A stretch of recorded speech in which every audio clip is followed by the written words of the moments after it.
Good morning. Welcome to this Mid-Suffolk Overview and Scrutiny Committee meeting. I'm Councillor Keith Wellham and I'm chairing the meeting today. May I first of all remind you of some domestic arrangements. Please ensure that microphones are turned off when not in use.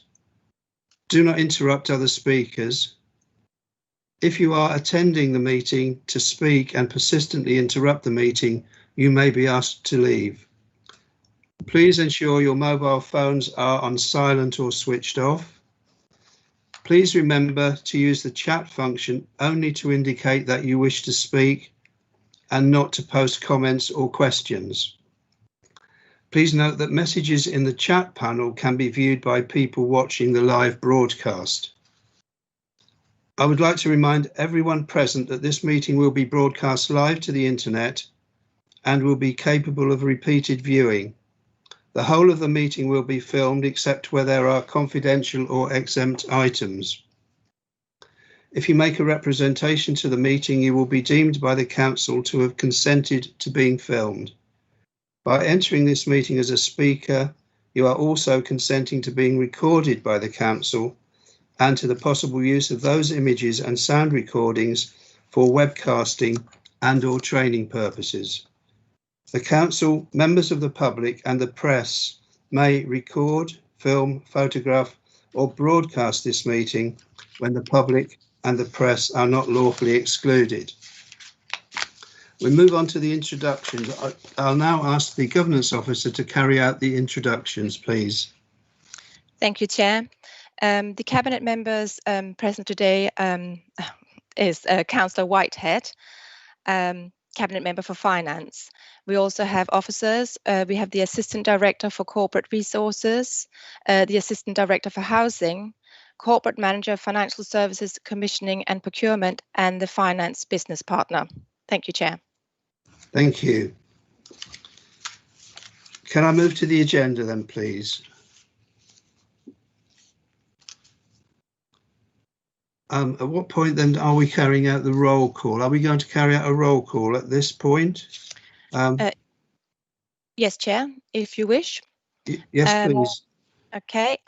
Councillor Terence Carter. Present. Councillor James Caston. Present. Councillor Paul Epkenyoung. Present. Councillor Dave Muller. Present. Councillor Keith Scarf. Present. And Councillor Wellham. Present. So can you note there are no minutes on the agenda today as they were agreed at the Joint Overview and Scrutiny Committee in June 2020. And we're all present. There are no apologies received. Are there any declarations of pecuniary or non-pecuniary interest by members, please? Has anyone anything to declare? Are there any petitions? Have we been notified of any petitions in accordance with the Council's petition scheme, please? None, Chair. Thank you. And are there any questions by the public? None, Chair, received.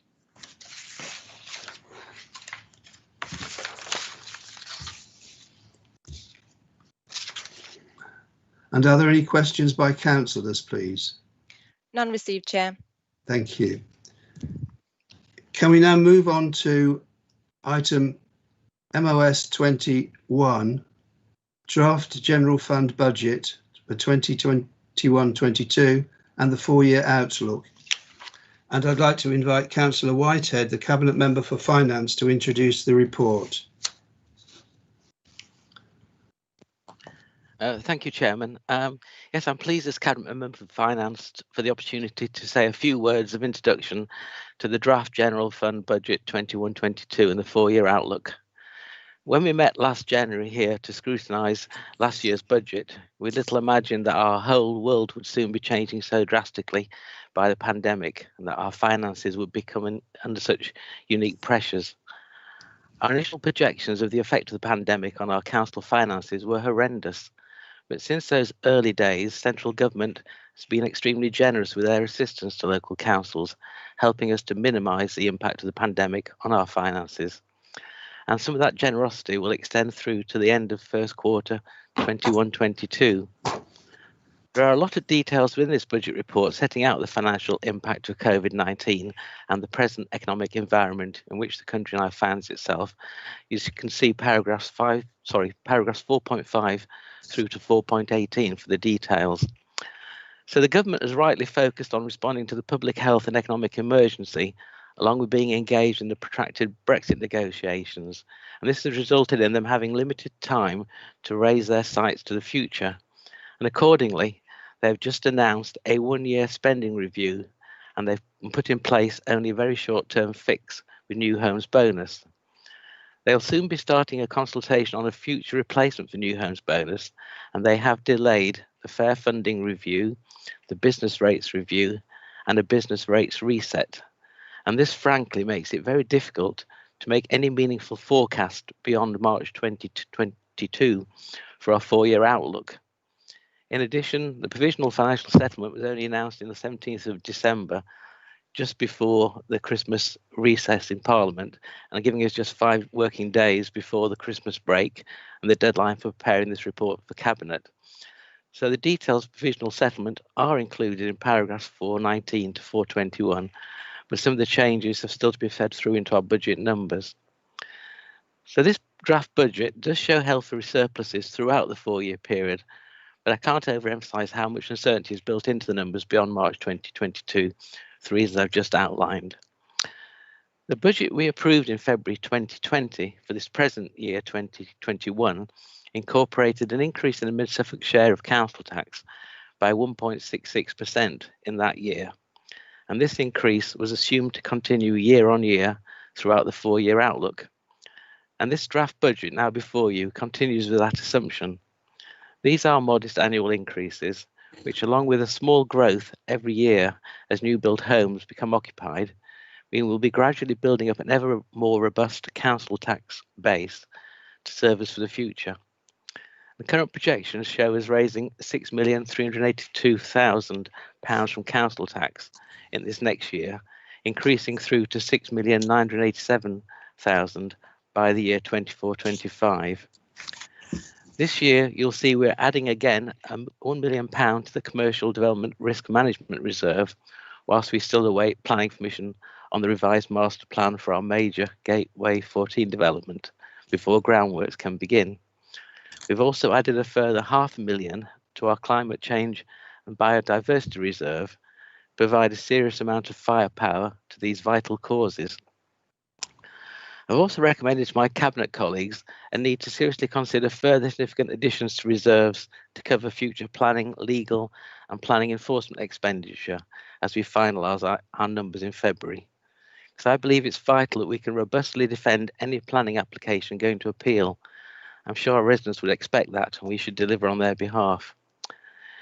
You'll also notice we anticipate getting SIFCO fully invested by the end of March 2021, and therefore no further capital investment for yield has been incorporated into our future capital programme. And the details of the capital programme are set out in Appendix A. So members, I'd welcome your observation and questions on this draft fund budget report as part of this important scrutiny process.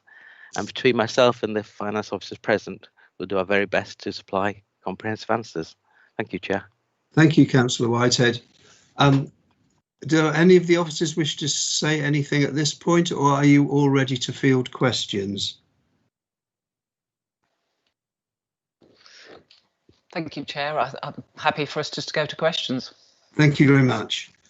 So now members can ask questions, and I'll ask each member in turn if they have any questions. And can I come to Councillor Paul Ekpignon first, please?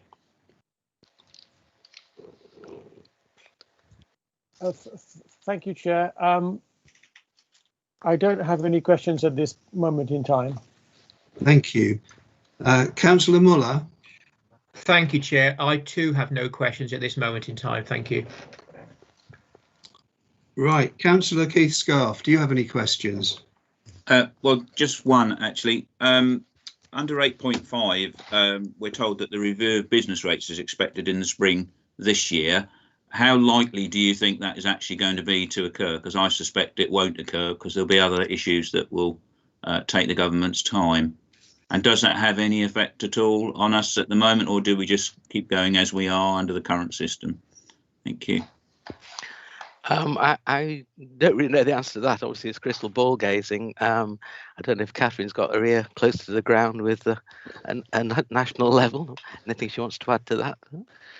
I was going to say, if the government are going to want to change the business rate system from April 22, because they've deferred it from April 21, then they will have to start something quite early on in the year. I appreciate there are a lot of other things happening at the moment and distractions, but that's the latest that we've been led to believe from the government of saying, and if things start to slip, then it does put the April 22 change dates in jeopardy. So that's what we're working to at the moment, but it is a watch and see, as with most other things at the moment. Dates change and things happen. Thank you. Councillor Carter, do you have any questions, please? Not at this moment. Thank you. Councillor Castor. Thank you very much, Mr. Chairman. In this report, I can't seem to find much growth in the business rates tax base. Am I missing that, or is that just because of the uncertainty that Councillor Whitehead talked about in his when he was introducing it, and that we've talked about since? I think there is a lot of uncertainty, but again, I always defer to Catherine when it comes to business rates. I wonder why. Thank you, Councillor Whitehead. At the moment, the figures that are in the report are the figures that are from our medium-term financial strategy from February 2020. We do a return to the government this month, and until we actually do that return, then it's difficult to update the numbers. So that will be an area that we will update for the final version of the report that goes in February. It is a very difficult area to predict at the moment, but there have been a couple of changes to the Mid-Suffolk business rates base in 2021 that will feed through. There's a new, I'm trying to think what it's actually called. It's to do with the offshore wind farm and where the grid comes in just on the edge of Brantford. There's been a new rating come into the system there, which is actually £2 million.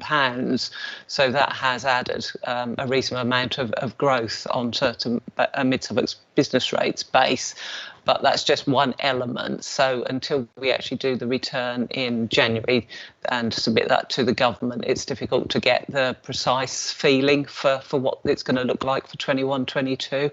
So say those numbers we will update for the February version, and then it comes into council. Okay, thank you. I've got a few questions, if I may, please. And really, these are things that I think it will be useful for members to know a bit more about when we come to the council meeting. So if we look at table 1 on page 12, I think I know what the lower tier services grant is. Is it explained anywhere what it is?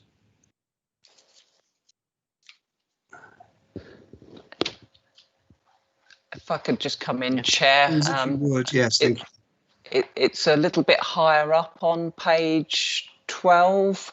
There's the first bullet point on page 12. There's just a little bit explained there about it. Yeah, well, yes. To be honest, there isn't a huge amount of detail from the government in terms of what they've done.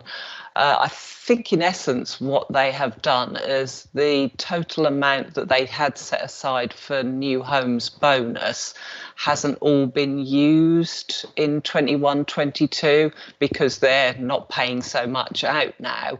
And I think they have diverted some of that funding into this lower tier grant, but they're saying it's a 1 year only grant. That's fine. Thank you very much. on page 13, table 2, the total underspend of £3 million, if we add the transfer to the commercial development risk management reserve, was that envisaged at the before the start of the financial year, or has that come about because of underspends elsewhere?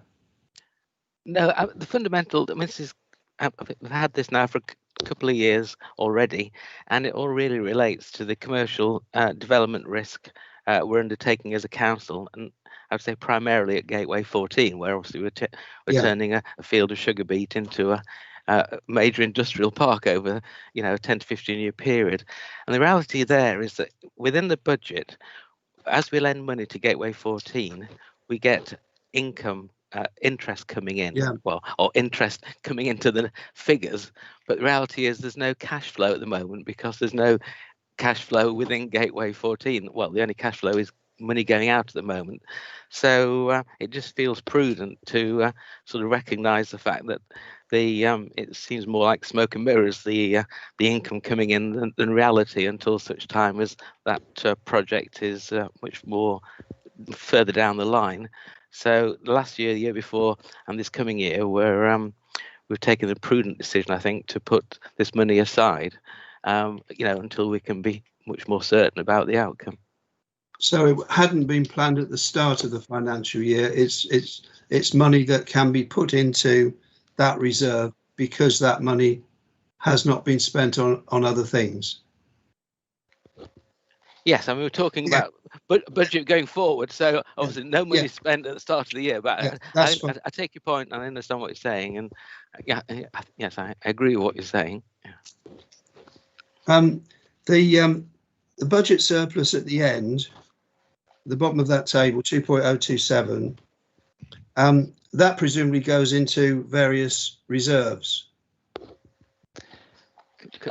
Correct. I mean, as I said in my introduction, I think by the time it comes to full council in February, having spoken to my cabinet colleagues, we're going to put some more money aside, somewhere around the sort of £300,000 mark, into specific reserves for planning, legal costs and planning enforcement. So that would bring it down slightly to the 1.7, but the balance of that would then go into the growth and efficiency fund normally. Do you want to add anything further, Catherine? Or?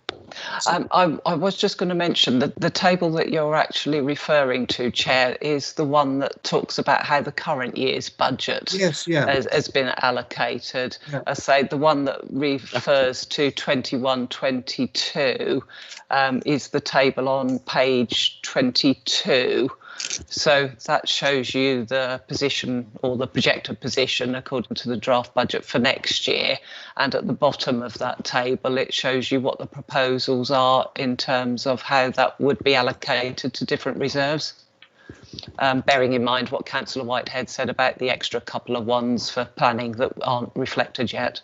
No, I mean, the point I'm trying to get around to is that when we see that figure at the bottom of that table, when we get to council, would it be possible to have an explanation of where that money is going to be allocated into the next financial year? That was off the top of my head. I think the £2 million surplus for the current financial year was planned to go into the growth and efficiency fund. With the exception. Sorry, with your permission, with the exception of what Councillor Whitehead has indicated. Yes, sorry, Councillor Eppington. So sorry, in the table that Catherine and yourself are referring to on page 22, it does indicate at the bottom which reserve the surplus funds are going to go into. So you can see for 21-22 that approximately 1.7 million goes to the growth and efficiency fund. And then there's the 1 million that Councillor Whitehead refers to with regard to the development risk management, and then a further £500,000 to the climate change initiative. So those are where those funds are going. Sorry, I mean, what I'm trying to do is to see if we can make it clearer to to members when they're reading through the paper that they won't have to, for council, that they won't have to look elsewhere. That was my only point. Well, I don't think they would have to, Chair, because the numbers are there in the table. In the other table, yeah. Okay. Thank you. So I've got a query on page 23, which is to do with the increase in service charges for Endeavour House of 43k. Are we likely to have an increase in service charges if we're using Endeavour House less? And is there any likelihood that we would be able to, if we didn't need it, to give up some of the floor space that we currently use? Right. I mean, as it says there, it's subject to discussions with Suffolk County Council. So I guess it's put there as a matter of prudence that we've been sort of given the heads up on that. I mean, in terms of the space for leasing Endeavour House, which is on the first floor and the second floor, for those that can remember that far back, my understanding is we're sort of tied into, I think, sort of 5-year agreement. So there's still some time to go on that.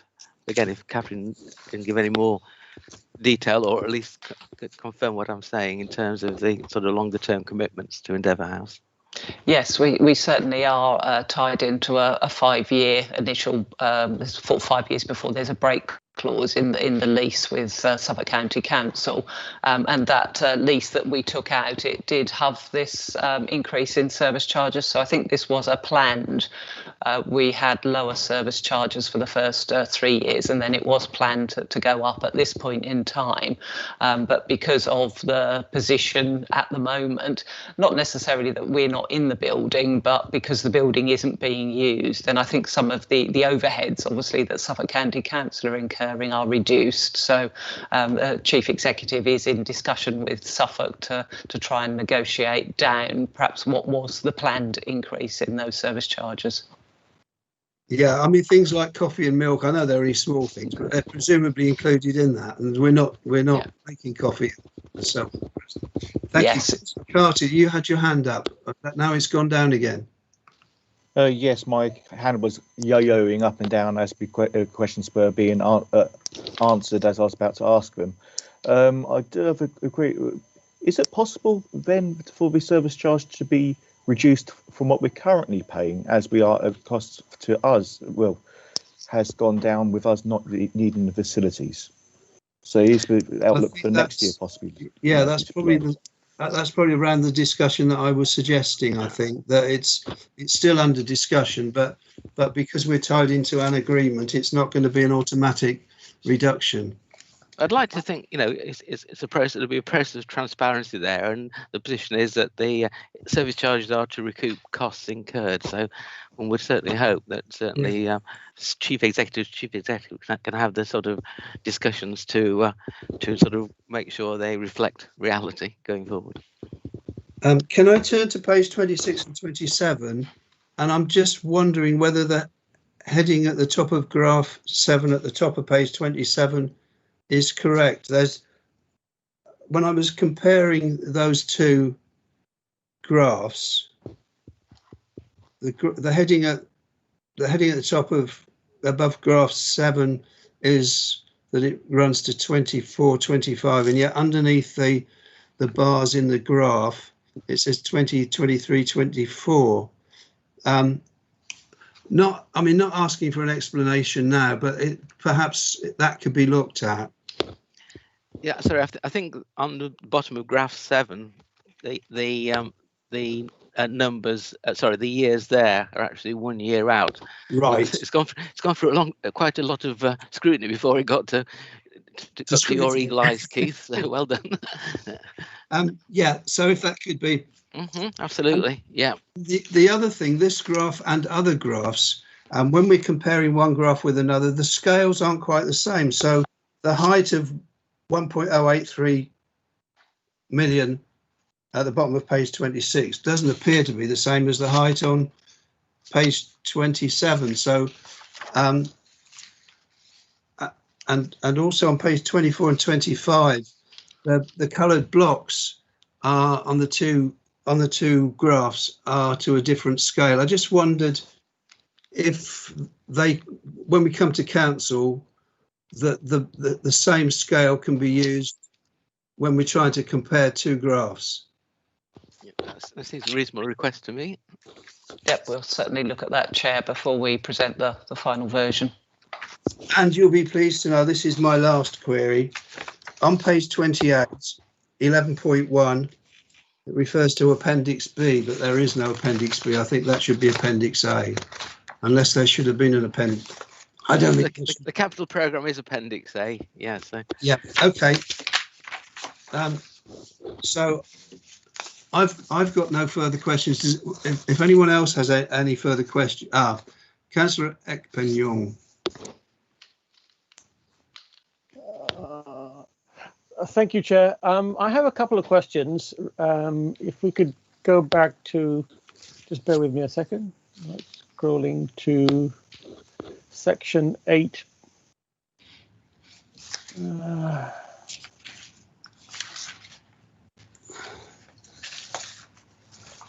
Okay. So section 8.19. We'd just like an explanation with regard to the section on pension fund assumptions. It's not entirely clear to me what is meant by the future rate contribution of 23%. And is it fair to assume that the pension fund deficit lump sum, that basically means we're not paying any more money into the pension fund to reduce the deficit? If you could please clarify. Right. Well, so the 23%, that's the employer's contribution, which is saying it's staying at the same rate as this year. And in terms of... Sorry. Is that per employee then, Councillor Whitehead? That's my understanding. Catherine can just say yay or nay. I mean, there's more than one element to the pension contribution, I believe, but maybe Catherine can perhaps give a bit more meat to those bones. The percentage is the employer's percent of the basic pay. So the employer has to pay a 23% of the basic pay into the pension fund. So that's what the percentage refers to, if that helps to answer that question. Okay, then that's quite separate from national insurance, right? Yes. Absolutely. Yeah. Yes. Yeah, okay. And with regard to the pension deficit lump sum? We are still paying because the pension fund isn't at 100% funded yet, so there is still a deficit payment, but it's getting closer to being fully funded, which means we're on a slow downward trajectory in terms of our contributions. So we're making a 1% reduction over a 3-year period. The pension fund gets valued every 3 years, and at the last valuation, it was agreed that we could reduce 1% each year, say for a 3-year period. So that's what's just reflected in that £69,000 reduction. I think it's fair to say that beyond what Catherine says, I mean, there has been a COVID impact on the pension fund, but that seems to be being clawed back, almost as we speak. So until the next valuation, we won't be certain. But it does seem that over the time that deficit has been closing. Okay, right. Thank you for those answers. And if I may, then on page 24, under it says major contracts, there's an increase in our waste charges of £235,000. Could we get some context to that? I mean, is that what percentage that of our current waste contract, and why has it gone up by that amount? I'm not sure about the percentage of the current contract. In the background, I'll see whether one of my colleagues could perhaps find out that piece of information.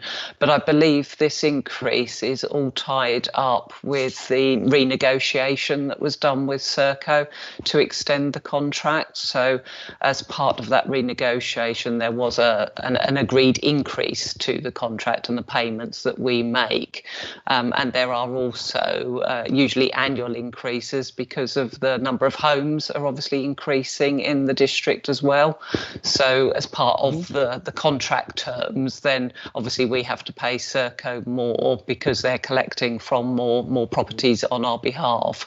So I think there's sort of a couple of elements in there in terms of that increase. Yeah, sort of volume and price. Yes. Thank you. Okay. Thank you very much. Thank you. Councillor Carter. Yes, regards to that increase, is it Serco that also collect our brown bins? Because as we may have noted, that our brown bin, due to COVID, has been suspended. So they're actually collecting less than what they would be prior to these negotiations. Is that represented? Is there any leeway with that regards to the cost? You're correct that we have had to suspend the collection of the garden waste service this week due to sickness amongst the crews at Serco. Unfortunately, one of the guidance that we had very early on in terms of COVID with contractors is that we should continue to pay them at the contracted level. There are sort of other mechanisms that government have been using to compensate various businesses or councils for losses through COVID. So there was quite a strong steer from the government back in March that we should continue to support our contractors in terms of what we are contracted to pay to them. So I don't think we'll be seeing a reduction in what we pay to Serco because of this suspension at the moment. Thank you. Councillor Caston, we're still on questions. Councillor Caston. Thank you very much. In regards to the transport page 23, the conversion to vegetable oil of the fleet, it says an increase in running costs of 88,000. Have we also looked at the cost of the tanks and the infrastructure that we need to run those vehicles on vegetable oil in there? I couldn't find that in here. My understanding is that the cost of the tank, which is 50,000 for each site, which is the capital cost, will come out of the capital programme. But I believe the intention is to actually fund that through the SIL contribution because it's an important infrastructure project. Okay, yeah, great. Anything further, Councillor Caston? No, that's me, thanks. Councillor Ekpeng-Yong, your hand is still up. Do you have a further question? I just have a couple of quick questions on the capital programme, Chair, if I may. Certainly. Okay. So I think it's on page 21, the draft capital programme. I have a query. What is the empty homes grant that is capitalised there? What is that for? I might be able to have a good go at answering the question, but as I have my colleague Gavin Fisk here on from the housing side, perhaps I'll just invite him as to whether he might want to answer that question. Thank you, Catherine, and thank you, members. The empty homes grants are obviously grants used by the private sector housing team to encourage and support the maximisation of private rented homes for use and occupation.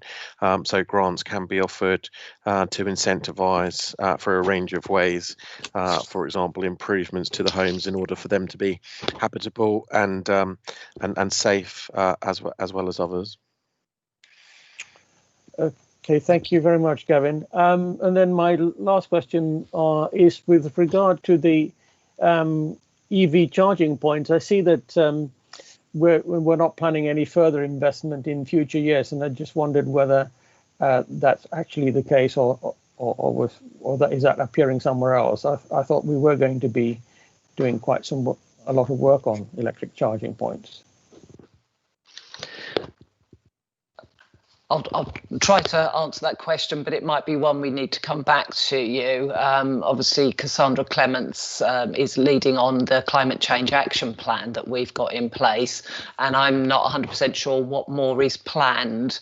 I think there's a lot of aspiration within that programme, but we haven't perhaps built it into the capital programme at this stage because nothing further has been brought forward and costed and agreed for inclusion. But there might well be further aspiration to increase that. But I think I probably need to go and check that with Cassandra and come back to you. Mm-hmm. But the reality is that we put $500,000 aside last year. We'll put in this coming budget. We're also putting another $500,000 aside to show that our serious intent in terms of this climate change and biodiversity policy that we have. Indeed, Councillor Whitehead, and I just wondering whether, in fact, this funding for electric charging points, for example, would come out of that fund or would appear as a separate fund in the capital budget then? Right. I think we just need that clarifying before. Yeah, absolutely. Yeah. Okay, thank you. Councillor Muller. Thank you, Chair. Hopefully it's okay. It's just a comment really on the question raised by Councillor Caston regarding the vegetable oil used at the waste centre. I was actually at a meeting 2 nights ago, and this is actually subject to a sealed bid. Mm-hmm. So I can confirm that's what it is. Thank you, Chair. Thank you. Are there any further questions? Right, there being no further questions, I'll open the item for debate. So this is really an opportunity for us to identify areas where we might need, or we think that council might benefit from having further clarification. It's not an opportunity really for us to make political points. We'll have that opportunity at council. Bearing that in mind, and each of the councillors will have one opportunity to speak during this debate. Could I call on Councillor Carter to speak first, please?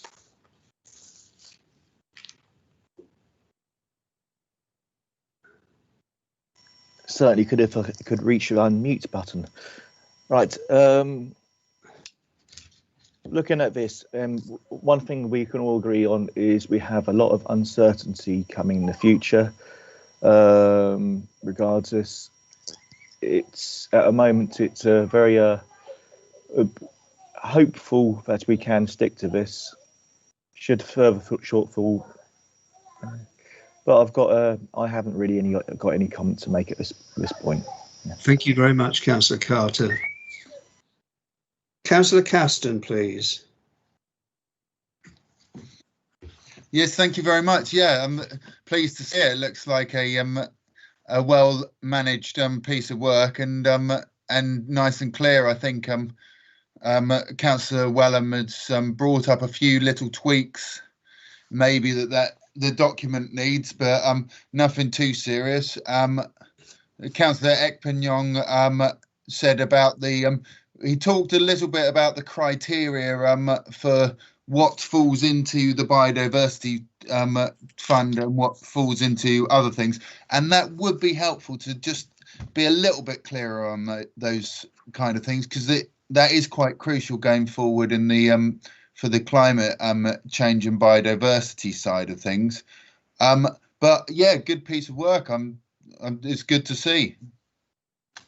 Thank you, Councillor Caston. Councillor Muller. Thank you, Chair. No, like Councillor Caston has said, and also comments made by other colleagues, I think it's an excellent piece of work, and I have no other comments to make at this stage. Thank you, Chair. Thank you, Councillor Muller. Councillor Ekpenyong. Thank you, Chair. Well, I would echo Councillor Caston's comments. I think the various points of clarification that we've sought during the earlier part of this discussion are well worth pursuing prior to council. I would say that this budgeting exercise appears to me to continue the well-trodden path that we have taken in previous years, and it's a very sound document given the circumstances in which this particular budget has to be prepared.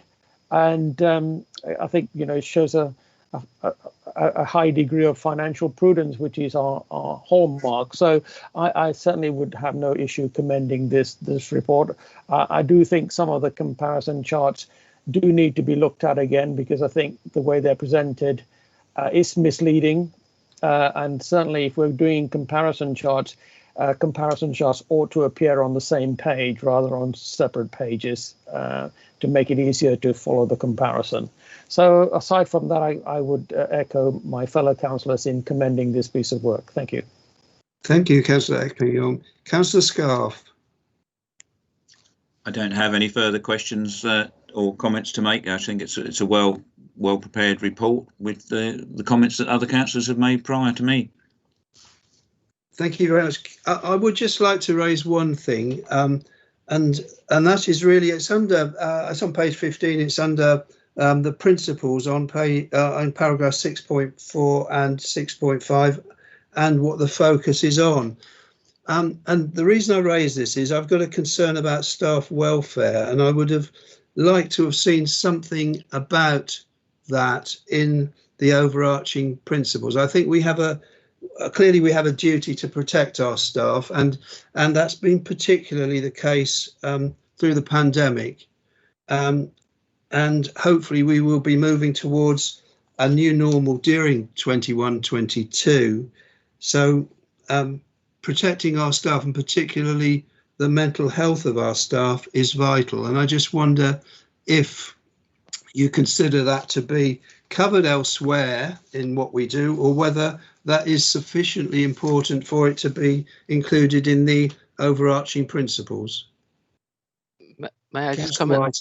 Yeah, please do. Yeah, well, I totally agree with what you're saying. I mean, if we look at the weekly working together that our CEO puts out, then I mean, throughout that, the concern for staff welfare just comes through in abundance. I mean, it's from the top down. There's ethos of recognising that the difficulties that staff are working under, the fact that they're probably trying to do childcare whilst also doing the day job, and it's quite clear there. It's saying that staff welfare and the priorities, they've got to put family first. So I think there's definitely that ethos throughout the organisation, but I think we could put some wording into 6.4, 6.5 to cover that as well.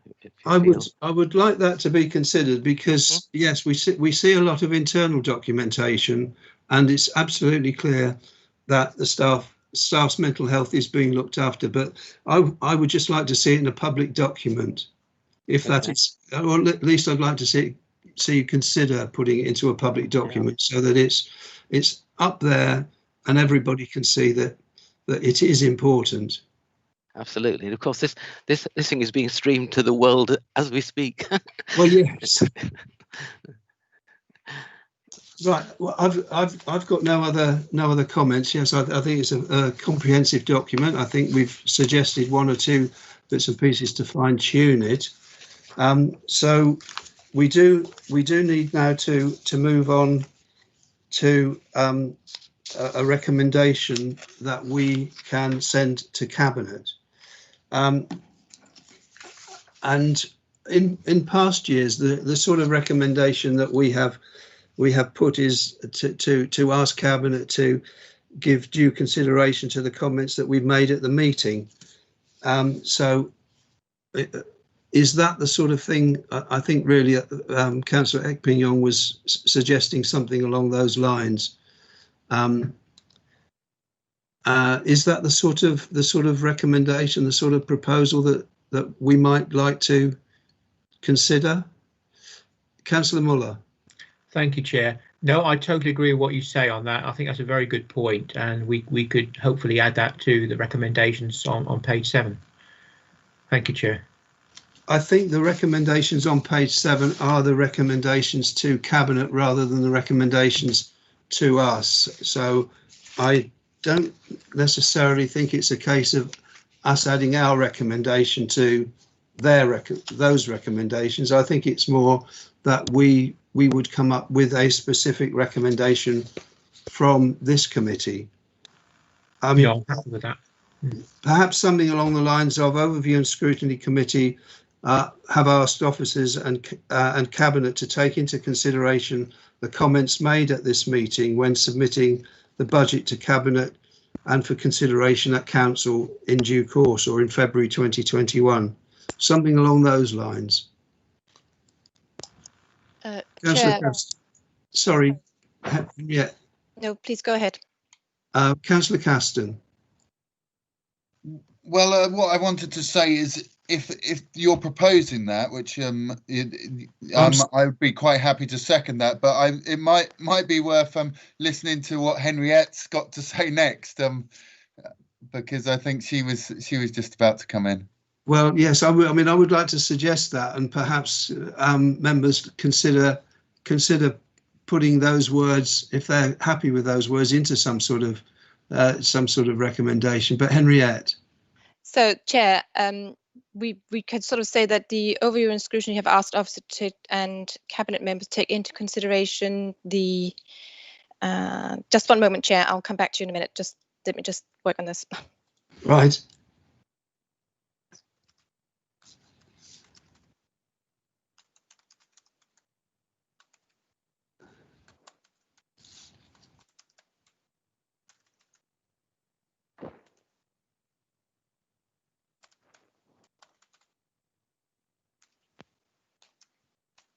Councillor Eppingham. Thank you, Chair. I fully agree with the thrust of your the recommendation you're proposing. I guess really it's all a matter of asking officers and Cabinet to effectively update the document in the light of the suggested commentary that we've made before it goes back to Cabinet and Council in due course. Yeah. Maybe something along those lines would deal with it. So that the Overview and Scrutiny Committee asked that officers and Cabinet take into consideration made at this meeting when submitting the General Fund Budget 2021 and 4-year outlook for consideration at the Cabinet meeting in February 2021. Is that something you would be happy with? Sorry? And Council. Cabinet and Council in February 2021. Yes. So into consideration at the Cabinet meeting and Council in February 2021. Is that agreeable? I wonder if you would might repeat that, please, Henriette. I can try and put it in the chat. Would that help everyone? Okay. See if I can succeed this time.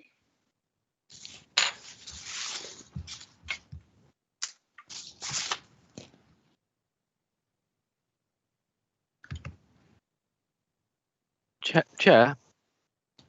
Yes, Councillor Whitehead. Yeah, if I might be so bold, over and above the figures you have in front of you at the moment, I did say in my introduction that we were, as a Cabinet, considering putting more money aside for both planning legal costs and planning enforcement costs, so that we could robustly defend a planning application is going to appeal and put some money behind our enforcement team as well. So whether you as a scrutiny committee either agree or disagree to that, might be helpful.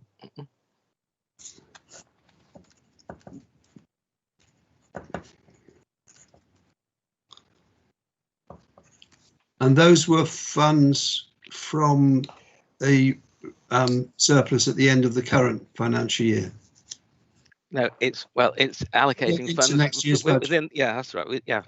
From next year's projected surplus to actually sort of ring fence those for those particular reasons, which would effectively bring the surplus down by those figures.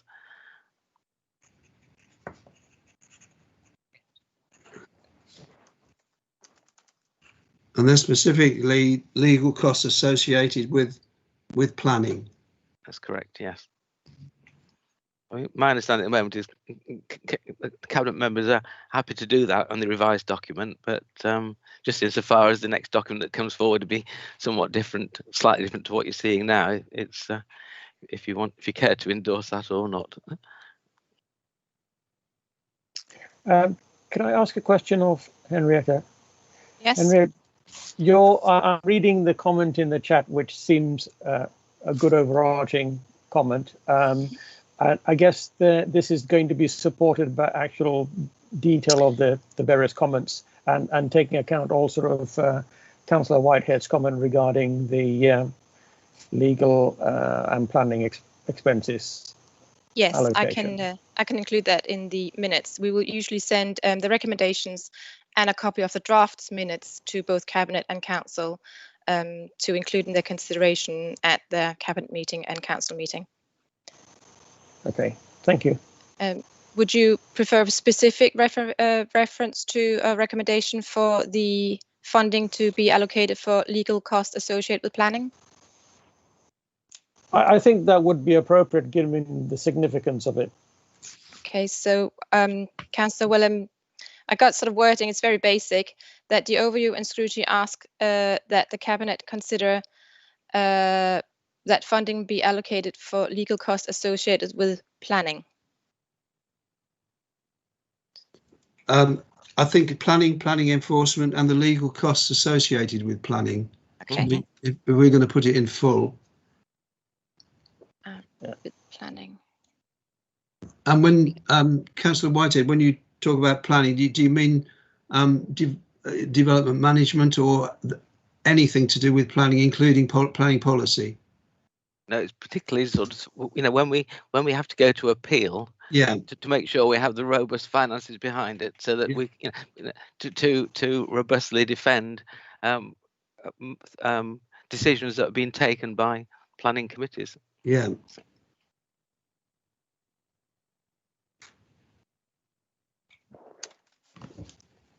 And legal costs.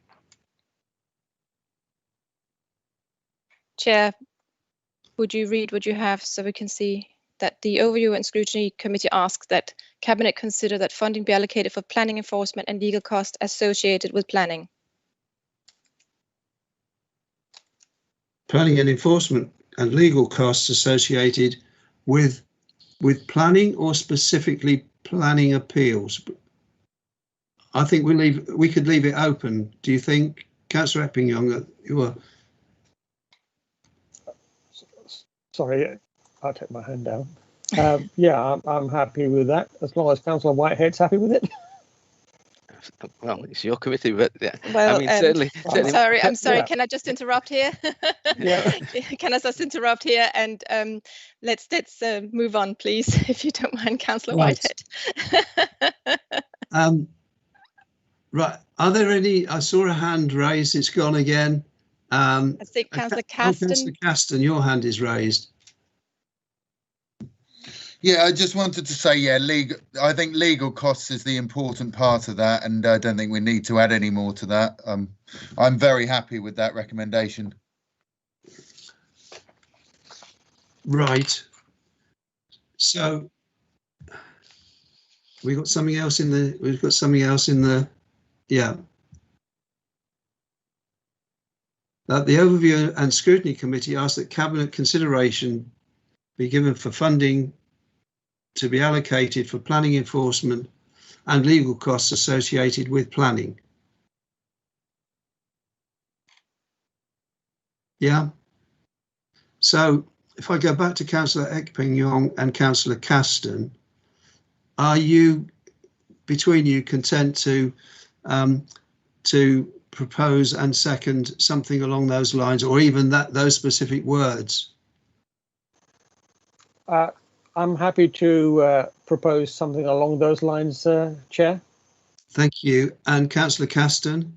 Yeah, I'm happy to second it as it's written in the comments. So we'll now move on to an electronic vote. Henriette, are we going to take the words as they are in the chat, or is somebody going to type them into the relevant pages, the relevant line on the voting? So, Chair, I think we'll take the words as they are in the chat for fine. To save time, and so that the vote will be to approve the recommendations as read by the governance officer. Would you like me to read them again? for clarity, or are you happy for them to be there in the chat? I think they're in the chat. I think we're all happy, are we not? Right. I am. Yeah. Yeah, that's fine. Right. So can I ask members to cast their vote, please, in the modern.gov app?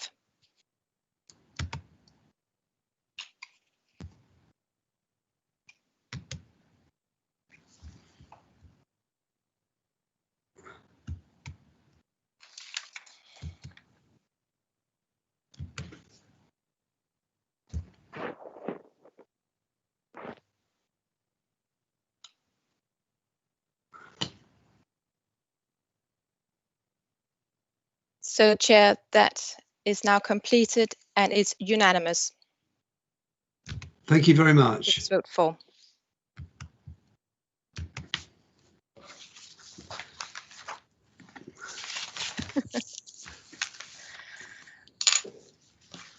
Thank you, Councillor Field. We will put it into English.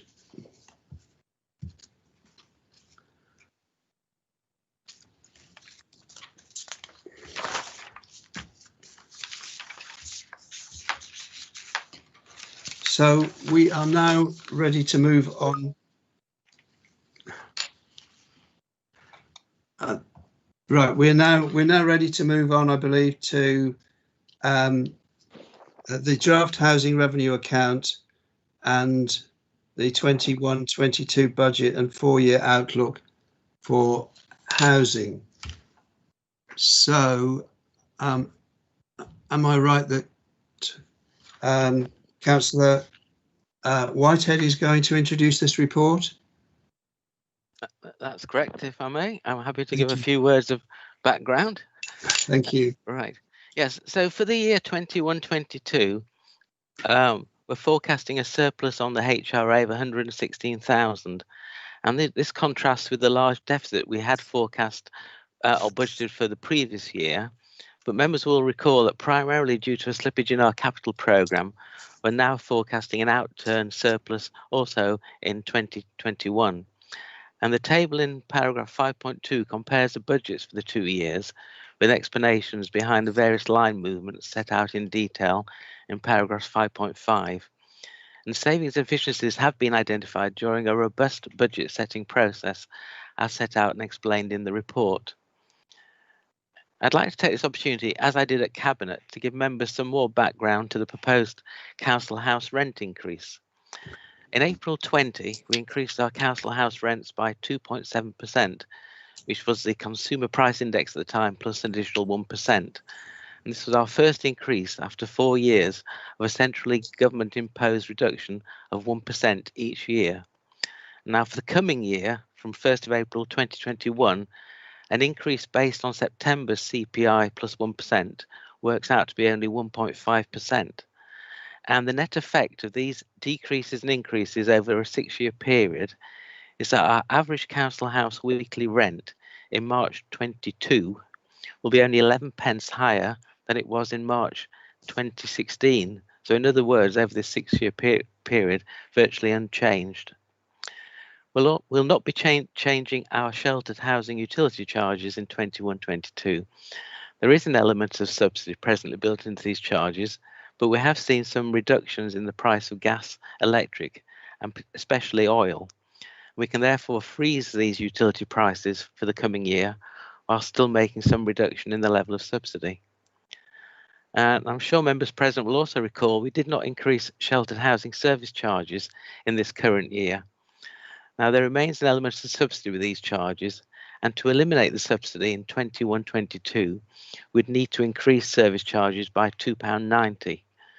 But we're not proposing to make such an increase, and the recommendation is actually just for an increase of £1 a week. And as I said at Cabinet, it's my sincere hope we can find cross-party support for such a modest increase, particularly as it follows on from 2 years of zero increase. And members should particularly note in paragraph 5.5 that we intend to develop a rent and service charge policy for our sheltered housing during 2021, with a view to bringing it into effect for 22-23 onwards. Just turning to capital, members will see that we have an ambitious programme of capital for the 4 years from 21 to 25. We've identified development sites for 254 affordable homes and 119 shared ownership homes. And the new build and acquisitions are forecast to cost 42.2 million, and our housing maintenance programme to cost 15.8 million. And Appendix A shows how we intend to finance this ambitious capital programme. But finally, I'd like to draw members' attention to what I consider as one of the most important paragraphs in this report, which is paragraph 4.2. And this explains how we'll be reviewing our 30-year HRA business plan to incorporate new build specifications, the design guide, environmental retrofit improvements, and new safety enhancements. And this new business plan will be articulating our vision for council housing and will be coming to Cabinet this summer. So just in closing, I'll repeat what I said in my introduction. We do value this overview and scrutiny process and welcome any questions committee members may have. And between myself and the finance officers, we'll do our best to answer those. Thank you. Thank you very much. We're going to members for questions then. Councillor Carter, would you like to kick off, please, with a question? Yes, just a quick query, a couple of queries. I may have missed when they were talking about the increase in gas costs and things like that. As a council tenant myself, I pay my cost to the supplier. How would we cap this and prevent any further? If we are capping this, how are we preventing increases that are being charged by the supplier, such as, well, like that? And also regards, I do realise it is only a 11 pence a month increase, which we haven't increased in that for the years. Yet this year, the difficulties in paying rents that have been charged by the amount of people who have been either lost work or who are claiming for lost expenses when they are, which is not going particularly well. Any increase at the moment, is it a wise thing to do? Is it going to be, would it put people who are already struggling, 11 pence, could that break the camel's back, as it were? Yeah. To start with the question on utilities, I mean, the comments I was making were specifically in terms of the sheltered housing as opposed to the general tenancy, because as my understanding, those are collected and paid centrally, whereas as my understanding is for general council house tenants such as yourself, you do your own negotiations with your utility suppliers. But if Gavin wants to sort of add anything to that before we move on to the question about council house rents. Gavin, would you like to add to that, please? Thank you, Chair. I don't really have anything to add to Councillor Whitehead's comments, just to confirm and clarify that when we're talking about the cost of utilities, we are talking about those sites where we have sheltered housing and we have communal facilities, therefore, for example, a communal meter, which obviously administers for everyone on site. If I could just add to the second question before you may go back to Councillor Whitehead. Councillor Cotter was talking about a 11p increase. I just wanted to advise members that actually, as a landlord, we do so much to try and support our tenants in being able to maintain their homes. And I just point to the rent advice that we provide, the debt advice that we provide, and the additional tenancy support in order to ensure that tenants, wherever possible, can flourish in their tenancies rather than be hampered. And in response to the COVID pandemic, even before national government came out to say that there would be an evictions ban nationally against all tenures as a result of COVID, Babergh and Mid Suffolk had already made the decision and had already announced publicly that no tenant who was impacted by COVID in terms of loss of earnings, losing job, unable to pay rent, would ultimately be evicted for that reason and that reason alone. So I think that just demonstrates the landlord that we are and the support that we provide to our tenants. Yeah, and I just like, if I may just add as well, I mean, the important thing for members to realise is that the housing revenue account is a totally ring-fenced account, which is neither subsidised one way or the other, general fund or vice versa. And then basically that's why we do this sort of 30-year business plan, to ensure that over a long-term period, this is a sustainable proposition, which is why it's a difficult balance when it comes to increasing council house rents. But the reality is that if we are to achieve what we want to do in things like retrofitting and improvements to such things as for climate change, and to increase the sustainability of our properties going forward, it's that difficult balancing act. And but I think it was 11 pence a week, I believe, was the figure I quoted, and that's just an average, but it's sort of indicative. 11 pence on something like £83 average weekly rent over a 6-year period is a very, very small percentage increase. Thank you. Councillor Carter, are you content with the response, or I don't want to make a statement. We're not in debate. Is it a question on the report? I'll leave it for now until debate. Thank you. Thank you very much. Councillor Ekpenyong, would you like to ask a question? Do you have any questions, please? I don't have any questions at this moment. Thank you, Chair. Councillor Muller, do you have any questions? No questions at present, thank you, Chair. And Councillor Scarf, do you have any questions?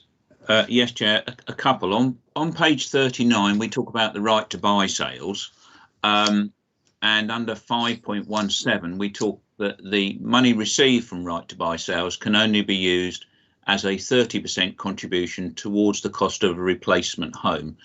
The remaining 70% has to be funded from other HRA sources. So my question would be, what happens to the 70% that we don't get from the sale of an asset which belongs to the authority?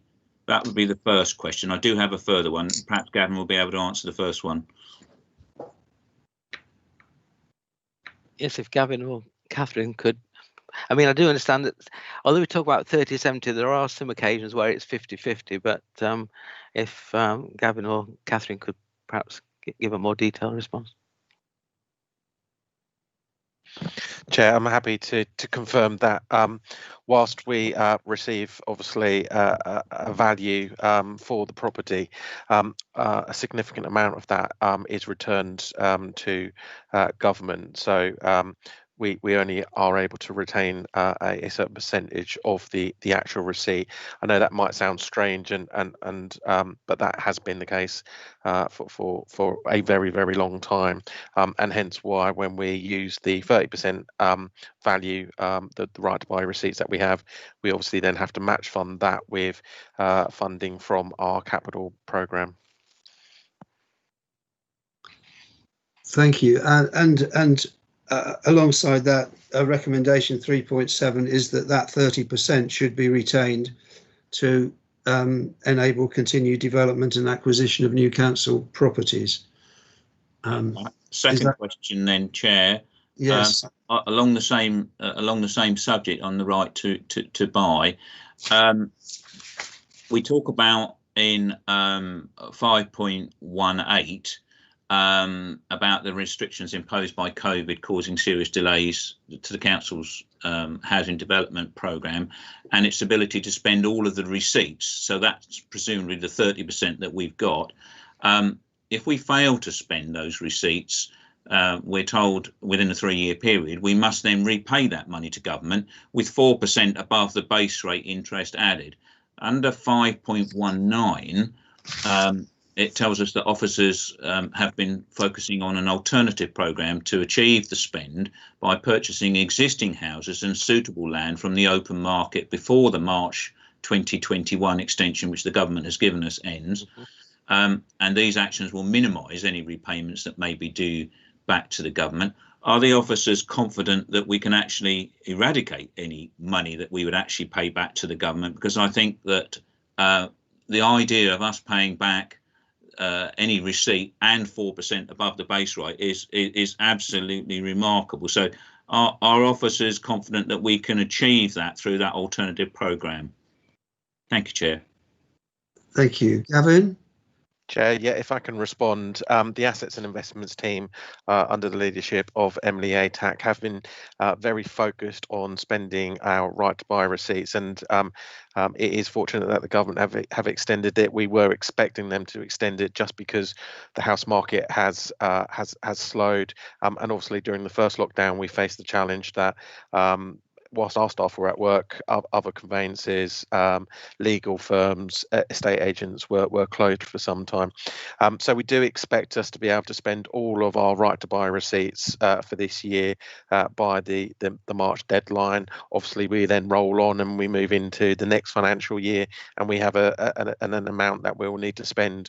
And some of the work that we are doing, working with the Assets Investment team, is trying to spend those receipts in advance. So what you can do is rather than wait for the quarter or the year that you have to spend those receipts by, actually you can get upstream of that and you can spend the receipts in advance. And that's the work that we are doing through our capital program, through our acquisitions and purchases and build program to get upstream of that in order for us to always have a buffer. I think what you will find currently with the amount of right to buy receipts that we have, we're obviously have a period of time to spend it, and that's on the back of what was traditionally quite high numbers of council houses being sold. The reality now, and the reality over probably the last 18 months, 2 years, has actually been a significant decline in the number of right to buy purchases, probably just a symptom or a sign of the economic nature of the country, putting COVID to one side. So in future we will have less receipts to spend. And the only other point to make was that the rules and as Councillor Scarf has described, the payback and the additional percentage is national. It does affect all housing providers. The government did consult all local authorities going back probably now nearly 2.5 years on changes to right to buy legislation and for example, the length of period councils have to spend receipts. We did respond to that consultation. Unfortunately, probably due to Brexit and other reasons, government haven't got to actually releasing a white paper or legislative changes. So we do keep actively looking for potentially any changes the government may make to that process. Thank you. Councillor Scarf, did you want to come back with another question? Not a question, but just thank you for the clarification, because I think it's tremendously useful. My concern was that we didn't pay any money back to the government over this, because I think it really is totally wrong. And so I'm very encouraged by Gavin's answer that they will actually achieve the spend and that we won't be paying any money back, nor will we be paying any interest above the base rate either. And that base rate and the interest at 4%, I think, is quite ridiculous. But I mean, that's a political point. But I'm just pleased that we will not be paying any money back, and that we have looked at those alternative sources of spending that money within this section, because I think that's very imaginative and would welcome that as a comment. Thank you very much, Councillor Scarf. Councillor Carter, and then I'm going to move on to Councillor Field. He's attending and he has his hand up. Councillor Carter. Very sorry, I can't seem to keep my flaming hand down, just like in real life at the moment. Just a very quick query. Going back to the point on the increase in gas, we're not raising the money to our sheltered tenants, yet we are raising the money to our other tenants. It's just are we reflecting that are we stating that to making it clear that it's necessary? I'm not against it. I do realise that if this is necessary, we should have done it in previous years as well. I just don't want it reflecting or anyone taking it out of context or get the words out enough would help. I don't want it being taken out of context or have any reflections come across us in future. I do realise what type of landlords we are. I do realise that. I'm just playing devil's advocate how it could be played and how it could be taken out in future. And I would try to turn my mic off and try to turn my hand down as well. Would help. or Thank somebody you. could do it for me, I'd appreciate it. Gavin, did you have a comment to make on what Councillor Carter has said, please? If I've interpreted Councillor Carter's question, the 11p per week average increase on rents is for all tenants of Mid Suffolk. So that's tenure in terms of general needs tenants living in their own home with their own front door, as well as sheltered housing tenants living in a sheltered housing complex where there's a communal front door and then they have their own front door. So just to clarify, the 11p is for all tenants of Mid Suffolk. The utility charges are just for those that are living in communal accommodation where there is communal metering as such. Thank you very much, Gavin. Councillor Field. Thank you, Chair, for taking questions from visitors. Two things, I think. One pretty simple. Firstly, just thinking about the utility charges to sheltered tenants. I am aware that many sheltered housing complexes have solar panels fitted. Clearly they're paid for by the council, and the accrual from export tariff will go to the council. I just wondered whether the tenants actually get the power that is generated supplied to them for free in the way that other council tenants do, and does that therefore act as a reduction essentially in their utility charges? So that's question one. Question two is just perhaps to see whether I am as ignorant as I think I might be. The issue about the 30% restriction on right to buy. I understood that the 30% is the amount of money you may use for new housing which comes from a right to buy sale. Therefore, it's a government ploy to force you to go and borrow 70% extra for every 30% you get, and therefore build 3 times as many houses roughly as you otherwise would. Is that a correct interpretation? Not perhaps of the government's underlying motive, but at least of the way it works. Thank you. Gavin, can you take those two questions, please? Yeah, happy to take the first one. The obvious answer is yes. Just to clarify that, where we have sites with solar PV on our larger sheltered housing complexes, there will be a benefit to tenants in terms of electricity being generated during the day that isn't going back into the grid. And then yes, in terms of obviously any FIT received, and conscious this is different or separate to the solar PV programme that the council undertook in 2014-15 to general needs tenants. Actually, the benefit in terms of any FIT received will be recycled through the sheltered housing. So currently we will look at a pooling in terms of, for example, around utility benefits. So where you've got a large scheme with a large ray on, the benefit doesn't all go to that scheme in terms of the cost of utilities. We obviously look to pool that across our sheltered housing stock so that everyone receives a small amount of the benefit. And in answer to the second question, the answer is yes. Yes, you are correct, Councillor Field, that we recycle a maximum of 30% of the receipts, and yes, we will need to find additional capital to supplement that in order to fulfil the requirement to buy a property. So yes, in that regard, it does cause us the challenge that we need to find monies to add to that 30%. Yeah, but I think we should add that 70% is not necessarily all borrowing, which I think is what Councillor Field was implying. I mean, we can tell from the capital, which a capital appendix shows how the funding comes through, and part of it is, a large part of it is borrowing, but other parts come from revenue contribution and brought forward reserves, etc. So there's, and Section 106, all sorts of various other ways of funding as well as borrowing. Thank you. Thank you. Could I? Yeah, I wasn't questioning the wisdom or otherwise of borrowing. Clearly, there are government schemes that you can get finance from as well, which is all good. The real thing I was just seeking to be sure is that you sell a house. I'm not absolutely sure. It sort of sounds as though we only get 30% of the value of the house we sell, you know, which is discounted on market value. I'm not absolutely sure I'm right there.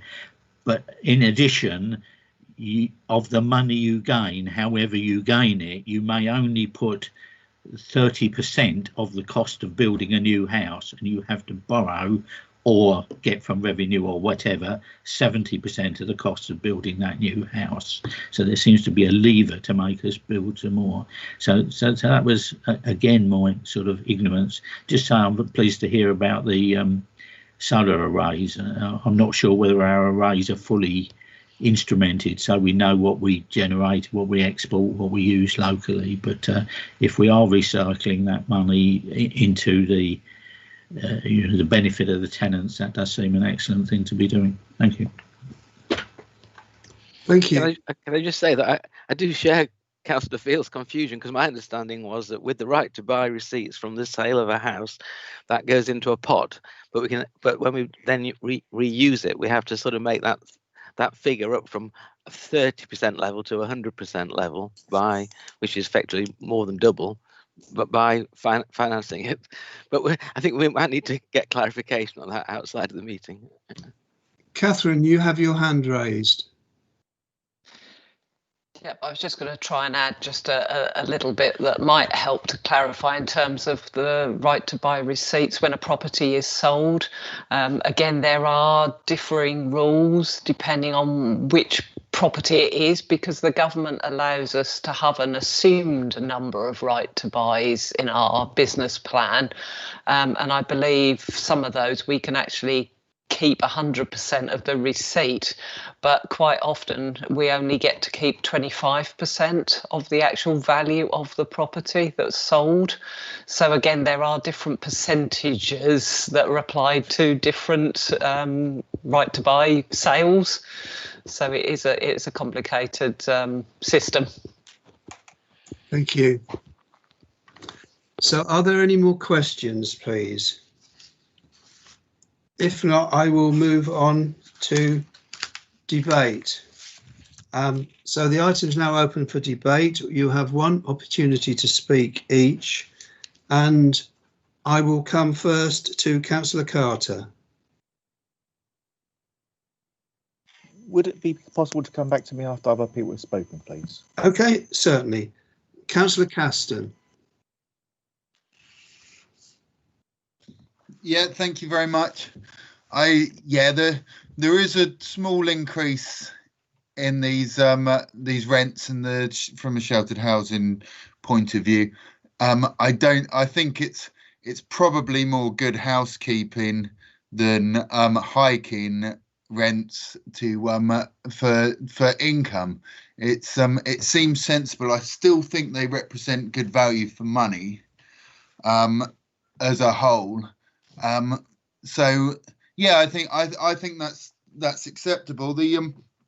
We talked a bit about quite a lot about right to buy, and I think I don't want to get too political, but I don't think it necessarily needs to all add up on paper, a right to buy system, and I think maybe it does. The council does have to put something in.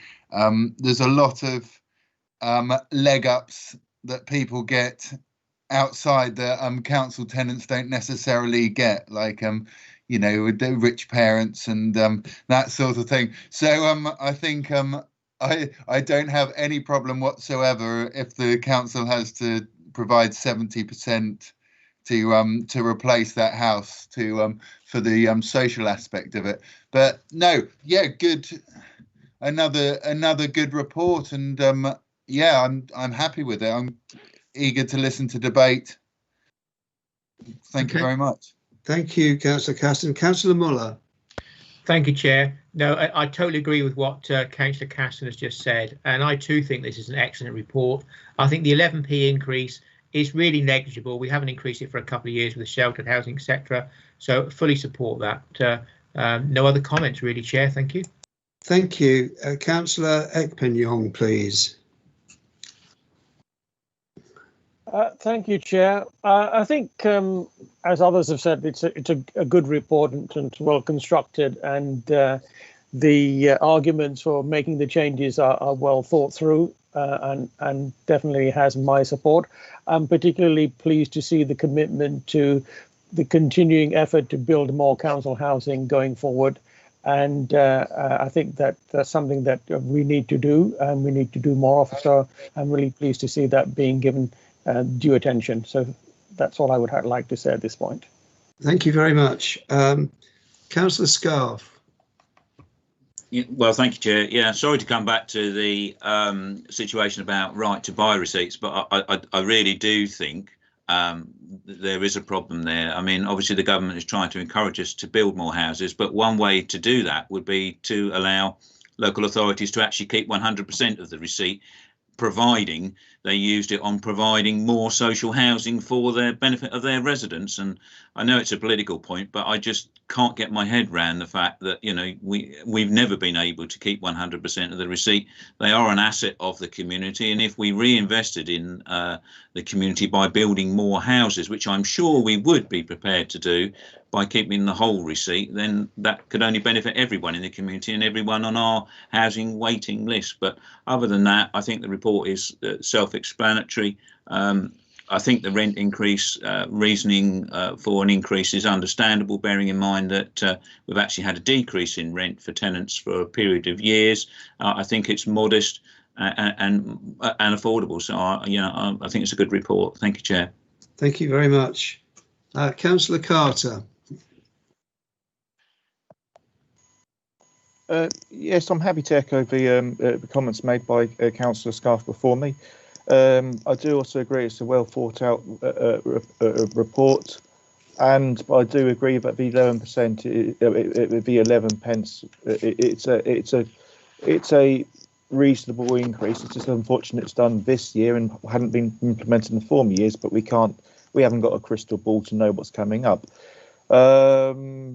And also I do agree fully that if we had 100% to invest into social housing, we would be getting more of an investment back, doing more of a benefit to our community. In fact, but I guess that's a political point, and it's not for today's meeting. Thank you very much. Thank you. Councillor Whitehead has a comment to make, and then can members of the committee start thinking about any recommendations that they would like to make, a proposal, and look for a seconder, please. Councillor Whitehead. Yes, thank you, Chair. Sorry, I think I might have caused some confusion in my introduction, because the weekly increase in a council house rent on average will be, well, average will be £1.25 a week. What the contrast I made was that if you actually work back the increases and decreases over the last 6 years, an average council house rent now, which is somewhere around £83, if you move that back by the increases and decreases back to 6 years, that £83 would have been something like £82.89. So for an average house, obviously an average house doesn't exist other than by averaging. The difference between over the 6 years is 11p with ups and downs. But just to be clear, that the recommendation is to increase the rents by an average of £1.25 a week. And I just think I might have caused some confusion inadvertently. I apologise if I have. I think that's clear. It's £1.25 a week on average, more than last year, but 11p more than it was six years ago. So it's gone down and it's gone up again. Correct. It's only just gone past what it was 6 years ago, and it's gone past that amount by 11p a week.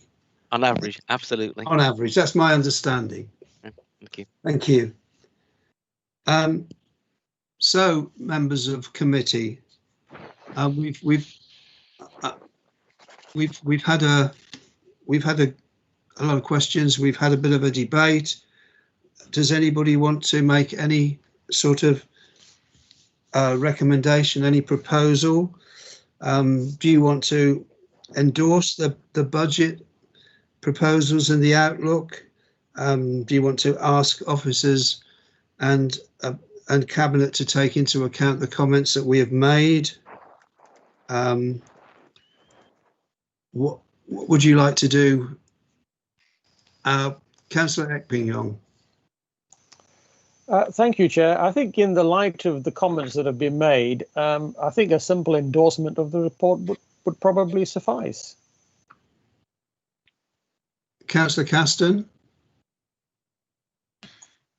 Yeah, quite happy to second that. I think I've been listening to the debate, and I don't think there's any issues that are inside of our remit for this this scrutiny committee to recommend, other than we like the proposal that Councillor Ekping-Yong just made. Councillor Muller. Thank you, Chair. Yes, I too would happily support the proposal that Councillor Ekping-Yong has just made. I think it's an excellent paper, as I said previously, so I'm more than happy to support the recommendation. Thank you. So, Henriette, have you got a bit of an understanding of what sort of wording to have? Something like that, Overview and Scrutiny Committee endorse the Housing Revenue Account, something like that? Yes, Chair. I think we follow sort of along the same lines before, so that the Overview and Scrutiny Committee endorses the Housing Revenue Account 2021, 22 and 4-year outlook. Are we going to ask again to include the minutes to the recommendations for consideration at Cabinet and Council? Would you like that to be included, or would you just like, I mean, we would normally do that anyway when we send the recommendation along, but would you like them to be taken into consideration?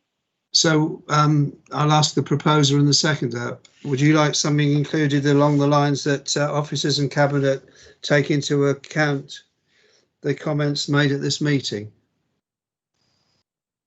Or would you not feel that's necessary? I'm happy for that to be the case, Chair. Okay. And the seconder? Am I the seconder, Chairman? I think so, yes. Yeah. No, I'm more than happy for that to be included. Thank you. Thank you. So, Henriette, how do you want to proceed? Do you want to put something into the chat box, or do you want to read something out?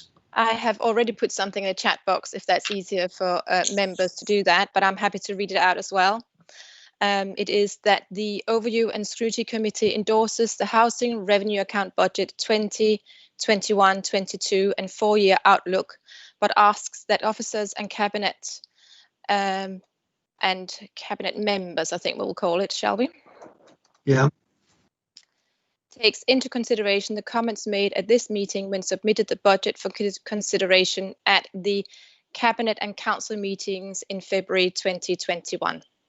So all we're missing for the one in the chat box is members, Cabinet members. Is everybody happy with that? Yes, I can't see anything in the chat box here at the minute. Oh, yes. I was going to say the same thing, but what Henriette has... Here we go. Sorry, try again. Sorry, I need to remember to press return. There we go. It's here. So, proposer and seconder, are you content with that wording? Indeed, Mr. Chairman. Thank you. So, can we then proceed to the electronic vote? Yes, Chair. If you go to your modern.gov app, the vote is now in progress. Please cast your votes.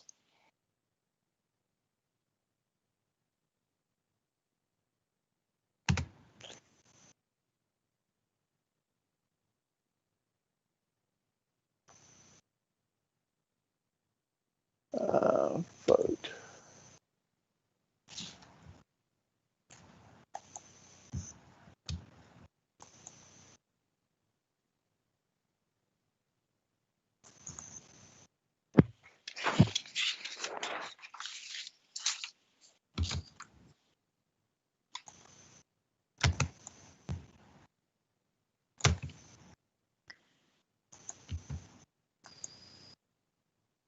I'm still missing Councillor Wellham. Are you having problems with your?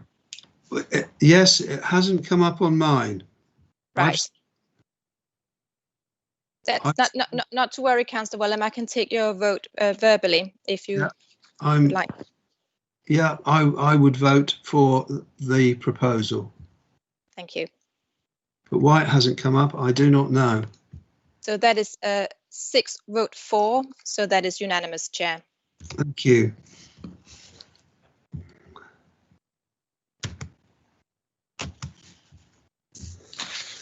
Right, thank you to officers for your input this morning. That's been really helpful. And you've got 1 or 2 bits and pieces to take away for future consideration. We now move on to the review of the representation on outside bodies and additional recommendation.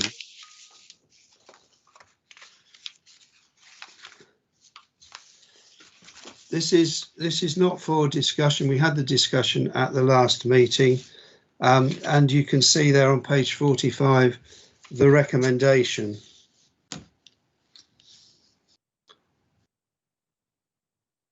So do I have somebody who would like to propose that recommendation? Councillor Scarf, your hand is up. Thank you, Chair. Yes, I'm quite happy to propose the recommendation as printed. Thank you. And Councillor Muller? I'm more than happy to second Councillor Scarf's recommendation as it's stated. Thank you. Thank you. Can we then conduct the electronic vote? Yes, Chair, thank you. If members would like to cast their vote on the modern.gov app, it is now in progress. Unfortunately, I can't get my hand to get onto Modern Gov, so I'm going to vote for, if possible, please. Councillor Carter votes for. Thank you. That's not a problem.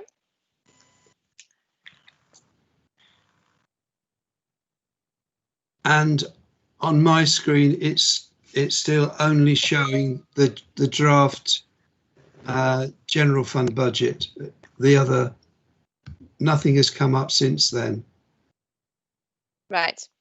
So yeah, it's saying that it was last updated at 11:07, but it hasn't. Right. Would you like to cast your vote verbally? Yes, I will have to. Yes, in favour. So for. For. Thank you. So that is 6 votes for, which means the vote is unanimous, Chair. Thank you very much. We now move on to the forthcoming decisions list. Do members have any comments on the forthcoming decision list, please?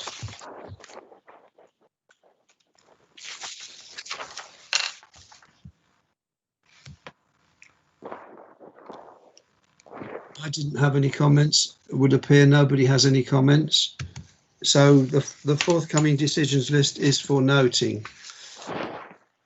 Item 10 is the Mid-Suffolk Overview and Scrutiny Work Plan. Has anyone any comments on the work plan, please? No comments. If anybody has, perhaps they'd raise their hand, but I don't see any hands raised. So the Mid-Suffolk Work Plan is for noting. And that concludes this meeting. Thank you very much. Thank you to officers who have attended, and thank you very much, members. Thank you very much. Meeting, and it will be on Monday, the 15th of February.